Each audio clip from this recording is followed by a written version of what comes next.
जो इस वीडियो में हम लोग सॉल्व करेंगे एनसीईआरटी के एक्सरसाइज 13.1 का question number 8। Determine probability E by F in question 6 to 9। 6 से लगाए 9 तक हर क्वेश्चन में पता लगाना है प्रोबेबिलिटी ई बाई एफ। अब देखिए ये जो एक्सरसाइज है 13.1 वो हम लोगों को सिखाना चाहती है conditional probability. Probability A by B का मतलब होता है बी तो हो ही रहा है, जो नीचे दिया है बी तो हो ही रहा है, अब उसके साथ ए भी हो इस बात की प्रोबेबिलिटी। जैसे आप एक एग्जांपल लें कि हमने मान लीजिए एक डाई रोल किया, तो एक डाई रोल करेंगे एक बार, मान लीजिए कि ये एग्जाम्पल के रूप में ले लिया जाए, तो क्या क्या मिलेगा 1 2 3 4 5 6, इसी में से कुछ मिलेगा। अब अगर हम आपसे कह दें कि प्रोबेबिलिटी पता लगाओ इवन नंबर आने की, तो वो कंडीशनल प्रोबेबिलिटी नहीं है, हम कुछ दिए ही नहीं, कोई कंडीशन दिए ही नहीं। लेकिन अगर हम ये कहें कि हम एक डाई रोल किए, जो नंबर हमको मिला वो ग्रेटर देन 3 है, 3 से बड़ा नंबर मिला, तो इस बात की प्रोबेबिलिटी पता लगाओ कि वो इवन नंबर हो या प्राइम नंबर हो, तो उसे हम कहेंगे कंडीशनल प्रोबेबिलिटी। क्योंकि एक बात हमने श्योर कर दी है कि 3 से बड़ा नंबर आया है, और उसके बाद कुछ पूछ रहे हैं कि बताओ वो नंबर प्राइम नंबर हो, वो नंबर कंपोजिट नंबर हो, इस बात की प्रोबेबिलिटी। तो एक हम श्योर कर देंगे और एक इवेंट, और दूसरा पूछेंगे तो उसको कहेंगे कंडीशनल प्रोबेबिलिटी। जो हम गिवन कर देंगे, जो हम श्योर कर देंगे, वो नीचे लिखा जाएगा, और जो फाइंड करना है वो ऊपर रहेगा।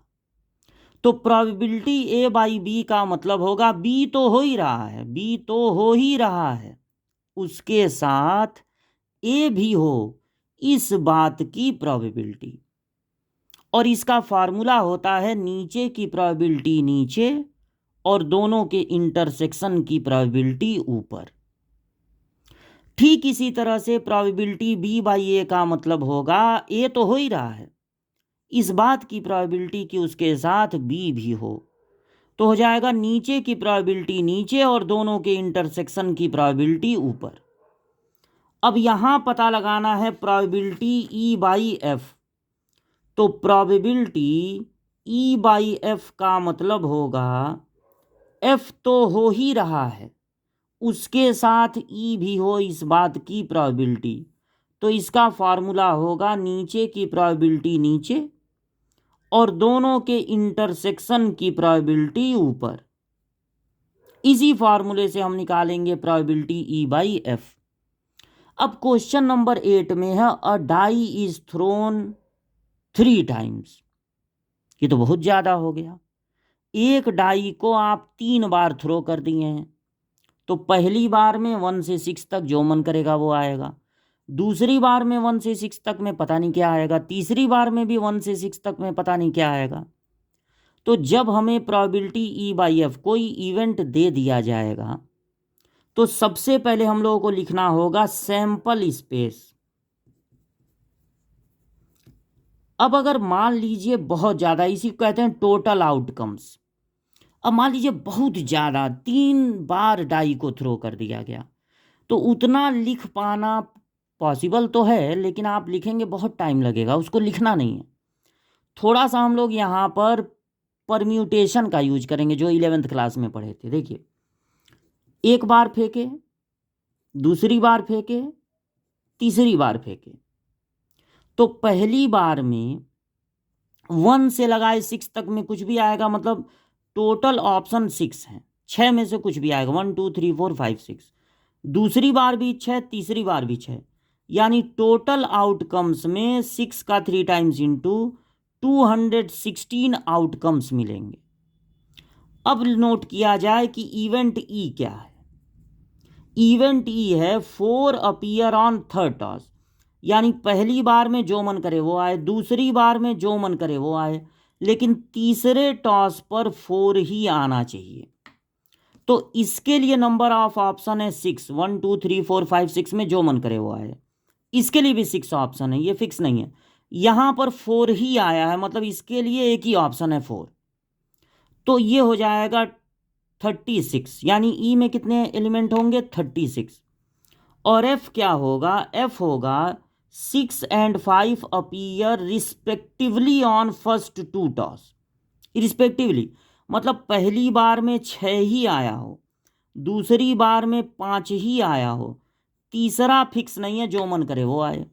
तो इसके लिए एक ही ऑप्शन है, इसके लिए एक ही ऑप्शन है 5, और तीसरी बार में जो मन करे वो आए, मतलब उसके लिए 1 2 3 4 5 6 ऑप्शन है। तो ये हो गया 6, यानी एफ में कितने एलिमेंट होंगे 6। अब इनका हमको लिखना पड़ेगा इंटरसेक्शन, क्योंकि इंटरसेक्शन की भी जरूरत पड़ेगी। तो अब सोचिए सोचिए, ई और एफ में क्या कॉमन होगा। एफ में तो बस वही है जिनमें पहली बार में आया हो 6, दूसरी बार में आया हो 5, और ई में केवल वो हैं जिसमें तीसरे बार में आया है 4। यानी ई इंटरसेक्शन एफ में पहले वाले पर 6 होगा, दूसरे वाले पर जरूर 5 होगा, क्योंकि वही सब 6 ठो हैं इसमें। और इसमें जब दोनों में कॉमन देखेंगे तो तीसरे वाले पर 4 ही आना चाहिए, यानी कि बस एक ऑप्शन एक ऑप्शन एक ऑप्शन, यानी टोटल एक ही एलिमेंट होगा जो दोनों में कॉमन है। अब प्रोबेबिलिटी ई बाई एफ का फॉर्मूला हो जाएगा नीचे की प्रोबेबिलिटी नीचे और दोनों के इंटरसेक्शन की प्रोबेबिलिटी ऊपर। तो इंटरसेक्शन में कितने एलिमेंट हैं 1, और प्रोबेबिलिटी निकालने के लिए टोटल नंबर ऑफ एलिमेंट से डिवाइड कर देंगे। एफ में कितने एलिमेंट हैं, एफ में 6, और प्रोबेबिलिटी फाइंड करने के लिए टोटल नंबर ऑफ एलिमेंट से डिवाइड कर देंगे। तो 216 कट गया तो बचा 1/6, आंसर हो गया 1/6।